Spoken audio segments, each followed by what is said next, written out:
Hoy en nuestra sección activa con nuestro compañero y amigo Javier López, socio director en Activa México, consultores en Insights, vamos a seguir hablando sobre la interesante encuesta que levantaron sobre la salud mental en México. ¿Cómo estás, querido Javier? Hola Pascal, muy bien, buenos días, gracias. Bueno, en esta parte vamos a tocar datos relacionados con el suicidio en el marco del 10 de septiembre, que es pasado mañana, que es Día Mundial para la Prevención del Suicidio. ¿Qué se pudo detectar en esta encuesta en torno de este preocupante tema y otros relacionados con la salud mental, querido Javier? Así es, Pascal, pues siguiendo con la idea de abonar y ayudar a la gente que escucha esta encuesta y un estudio realizado por nuestro socio SmartStats, experto en análisis de datos y además con la consultoría de psicólogos y psiquiatras, presentamos este tema del suicidio con mucho respeto sin duda para la ciudadanía, pero para saber cómo está percibido el tema del suicidio en México. Pascal, como bien dices, dentro de 2 días se celebra el Día Mundial para la Prevención del Suicidio y lo mejor ante estas enfermedades mentales es eso, prevenirlo, ¿no? En este estudio, Pascal, encontramos 5 segmentos en los que se agrupan los mexicanos en variables relacionadas a su salud mental. Y fíjate que es interesante ver cómo los segmentos, cuando hablamos de salud mental, se empiezan pues prácticamente a aparecer muchos de ellos en términos de porcentajes. Hay un 21% de mexicanos decepcionados que tienen tendencia a presentar datos depresivos, principalmente menores de 35 años, es decir, millennials, básicamente, ¿no? Hay gente por el otro lado, en el otro lado de la escala, que también es un 25%, que son los más pragmáticos, son optimistas y son básicamente adultos, ¿no? Soñadores, también pesa un 22%. ¿Y por qué es importante tener estos segmentos, Pascal? Porque podemos entender cuando les aplicamos, según los expertos, cuáles son las actitudes y emociones que pueden estar relacionadas, no significa que la gente que las tenga sea realmente un suicidio en potencia, pero que pueden estar relacionadas con esto, que es, por ejemplo, el haber tenido miedo a morir, el sentirse aislado, solitario, triste o melancólico, o que esté preocupado por los suicidios en la ciudad. Cuando le aplicamos a estos segmentos, a estas variables, es como podemos empezar a definir cómo se siente la gente respecto a este tema. Por ejemplo, encontramos que 37% de los mexicanos, Pascal, han tenido o tienen miedo de morir. Esta sensación se acentúa en mujeres, obviamente a mayor edad, mayor miedo, Ujú. y así como en las clases medias y en las grandes ciudades. ¿Qué tanto Y se ha son, movido ese indicador, el miedo a morir?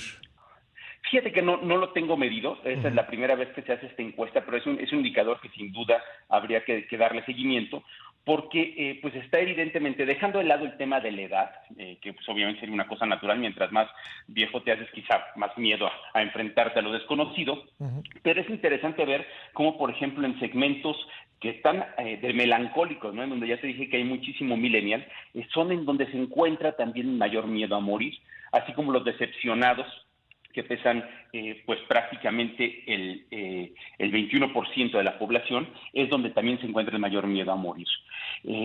Pues te diría que no es un tema meramente de edad, ¿no? Pero hay que seguir este dato sin duda.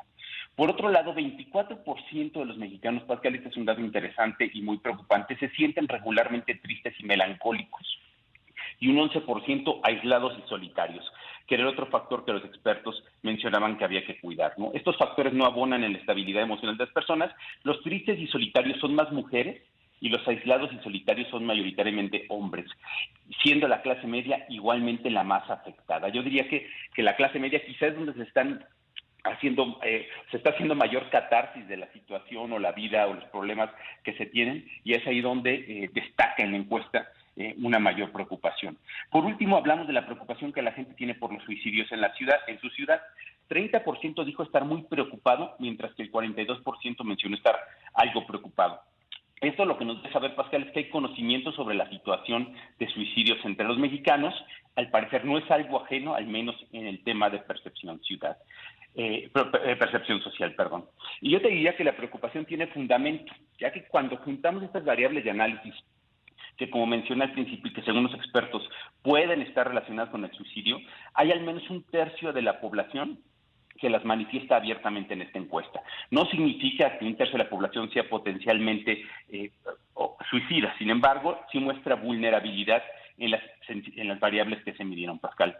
Y fíjate, datos duros del INEGI, que es con lo que se refuerza esta encuesta, muestran que desde 2017 a 2022 Los suicidios en nuestro país aumentaron un 24%, al pasar de 6,000 a 8,448. Aún México se encuentra por debajo de la tasa mundial. En México la tasa de suicidio es de 6,2 por cada 100,000 habitantes. La tasa mundial media internacional es de 10,5 por cada 100,000. Sin embargo, el que esté creciendo a una tasa de 24% en tan solo 3 años, yo creo que es una llamada de atención para que evidentemente gobierno y comunidad, pero sobre todo los familiares de aquellas personas que puedan verse vulnerables a esto, pues les ayuden o se trabaje con el objetivo de evitar que personas se quiten la vida. Pascal, hay muchos más datos de la encuesta que está haciendo SmartApps sobre la salud mental, pero bueno, son los principales datos sobre el suicidio. Pues los felicito por este trabajo muy, muy relevante, querido Javier.